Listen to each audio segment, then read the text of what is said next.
Abang nak buat sambal kumis ikan kembung. Untuk bahan blend, 3 biji bawang merah, 3 ulas bawang putih dan sedikit halia. Separuh biji bawang besar untuk tumis, 1 biji bawang Holland, potong bulat, 15 tangkai cili kering, sedikit air asam jawa dan ikan kembung. Tapi abang mau campur dengan ikan selah sebabnya terlewat pergi pasar tadi. Mula-mula sekali kita rebus cili kering. Blend halus cili kering, bawang merah, halia dan bawang putih. Masuk sedikit air.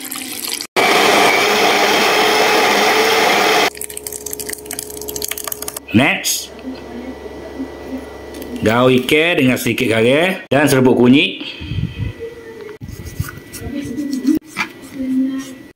Kita perak sekejap. Next, kita panaskan minyak untuk goreng ikan. Minyak panas dah, kita goreng ikan.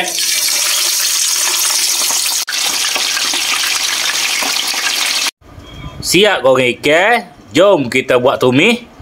Panaskan minyak. Tumis bahan kisar. Masuk sedikit air. Air asam jawa, belacan, sos tiram, sedikit sos cili, sos ikan. Kacar-kacar dulu. Gula. Masuk bawang Holland. Boleh masuk ikan.